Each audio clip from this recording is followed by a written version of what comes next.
희대의 대통령 바꿔치기 공작 사건은 유권자의 선거 민심에 영향을 주고 자칫 대선 결과를 뒤바꿀 수도 있었던, 그래서 아찔했던 중대 선거범죄입니다. 하지만 대선을 불과 사흘 앞두고 최소한의 팩트 확인도 없이 가짜뉴스를 기정사실화해서 보도했던 이른바 친야 성향 언론 매체들은 대국민 사과도 제대로 하지 않고 있습니다. KBS와 MBC는 서로 입을 맞춘 듯 혼선이라는 단어를 써가며 입장을 밝혔을 뿐 끝내 시청자들에게 사과하지 않았습니다. 그러면서 오히려 언론의 자유를 옥죄려는 제갈 물리기가 아닌지 의심을 거둘 수 없다거나, 언론사를 상대로 한 전방위 수사로 언론의 검증 역할이 위축될 수 있다는 등 적반하장격으로 책임을 회피하고 있습니다. 팩트 확인이라는 언론의 기본도 준수하지 않는 방송사가 언론 자유 운운하는 것 자체가 궤변입니다. 법적 책임에 앞서 시청자들에게 진심으로 사과하고 재발 방지를 약속하는 것이 최소한의 예의이고 순리일 것입니다. 우리 국민의힘은 대통령 바꾸치기 공작 허위 보도에 대한 책임을 진상조사단을 통해서 끝까지 물을 것입니다. 어제 사흘째 검찰에 출석한 신앙님, 대장동 재판을 받으러 나온 김만배 두 사람 모두 취재진 질문에 말을 아꼈습니다. 사전 공모 정황을 강하게 부인하던 기존 입장과는 다른 모습입니다. 신앙님은 인터뷰 전날인 2021년 9월 14일 이전에는 연락한 적이 없고 김 씨의 과거 부고 기사를 보고 연락했다고 밝힌 바 있습니다. 하지만 대장동 범죄 수익 은닉 혐의 관련 검찰 공소장에 따르면 김만배는 9월 14일 새로운 번호로 휴대전화를 개통하고 기존 전화를 인테리어 업자를 통해 망치로 부수고 불태웠다고 합니다. 인터넷을 통해 김만배 전화번호를 알아냈다는 신앙님이 어떻게 번호를 바꾼 김만배에게 연락을 취했는지, 기존에 연락한 적이 없다는 말이 거짓말이 아닌지 검찰 수사를 통해서 명백히 밝혀야 할 것입니다. 아울러 그동안 배우 몸통에 대한 수사와 단죄가 미뤄진 부분에 대해서도 검찰은 속도를 내야 할 것입니다. 이제 그 몸통에 대한 수사를 재개해야 합니다. 그래야 정의가 회복될 수 있습니다. 검찰은 민주주의 파괴 세력이 절대 발붙이지 못하도록 한 점 의혹도 남기지 말고 치밀하고 철저히 수사해 주기 바랍니다.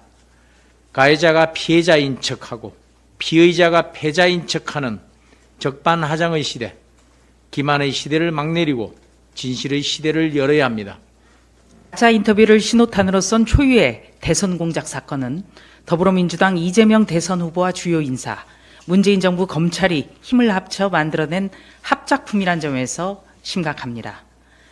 대장동 대출 브로커 조우영 씨가 부산저축은행 대출은 대장동 수사 대상도 아니었고 대검 중수부가 수사한 적도 없다는 해명을 반복했다고 하는데도 JTBC 등 일부 언론은 윤석열 대선 후보가 커피 한 잔의 수사를 무마했다는 의혹을 집중 보도했고, 이를 뒷배삼아 이재명 대선 후보는 대장동 몸통은 윤석열이라는 공세를 폈습니다. 대선 5개월을 남겨놓은 국정감사에서는 더불어민주당 지도부가 나섰습니다.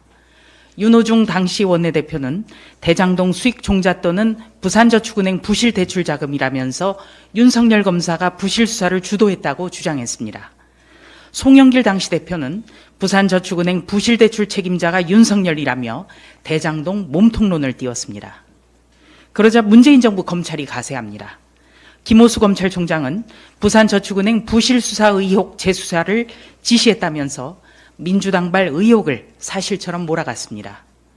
박범계 법무부 장관은 부산저축은행 수사는 납득하기 어려운 점이 있다. 윤석열 부실 수사 의혹은 해명돼야 할 주요 쟁점이라고 기정사실화했습니다. 심지어 가짜 인터뷰 녹취록이 공개된 것은 대선 사흘 전인데 안민석 의원은 대선 한 달 전 YTN 방송에서 윤석열 커피게이트를 운운했습니다. 이재명 후보의 총괄 선거대책본부장 우상호 의원도 커피 한 잔에 1,800억 대출 비리 덮었다면서 이른바 커피게이트를 극대화했습니다. 안민석 우상호 의원, 더불어민주당은 한 달 뒤 공개될 가짜 인터뷰 녹취록을 한 달 전에 어떻게 알았는지 반드시 답해야 합니다. 엉뚱한 방향으로 끌고 가겠다고 했다는 기획자 김만배의 장담대로 가짜 인터뷰 이후 대선까지 6개월간 더불어민주당 이재명 대선 후보와 주요 인사, 문재인 정부, 검찰, 일부 언론은 궤를 같이 하면서 움직였습니다. 대선 결과를 흔들기 위한 더불어 공작 사건은 심대한 국기문란입니다. 철저하게 진상이 규명돼야 합니다. 영화 부당거래는 서로 다른 목적을 가진 나쁜 놈들의 부당한 거래를 다뤘습니다. 울산시장 선거 개입 사건은 문재인 전 대통령의 오랜 친구 송철호를 시장으로 만들기 위해 청와대가 경찰에 하명하고 당내 후보를 매수하고 선거를 지원한 사건입니다. 송철호는 시장이 됐고 사냥개혁을 맡았던 항우나 한병도는 민주당 공천을 받아 국회의원이 됐습니다. 울산시장 선거 개입 사건은 그야말로 현실판 부당거래입니다. 처음 의혹이 제기되고 1심의 구형이 내려지기까지 무려 6년이나 걸렸습니다. 그 사이 송철호 전 시장은 임기를 모두 채웠고 항우나 한병도 의원도 내년이면 임기를 모두 채웁니다. 울산시장 선거 개입 사건은 신속하게 진행되는 보통의 공직선거법 재판과 달랐습니다.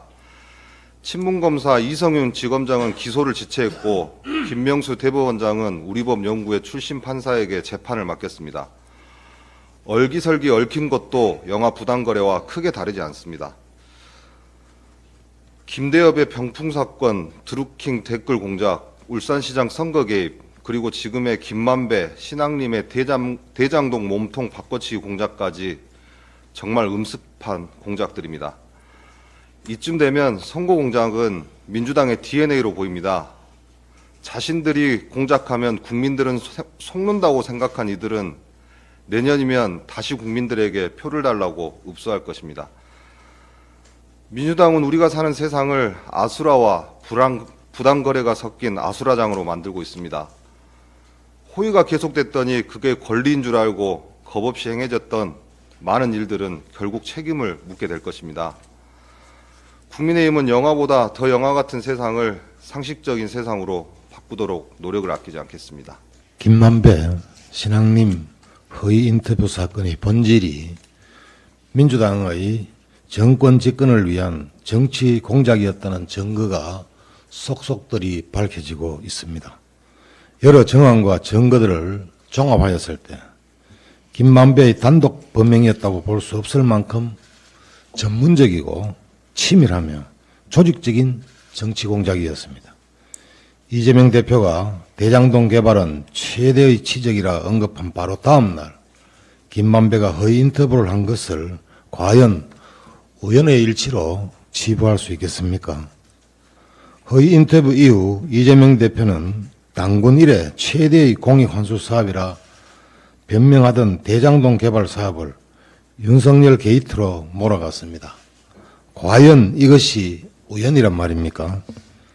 가짜뉴스로 국민을 속이고 대선에까지 영향을 미치려 한 이들의 범죄는 자유민주주의의 근간을 송두리째 뿌리 뽑으며 뻐려한 국기문란 행위였습니다.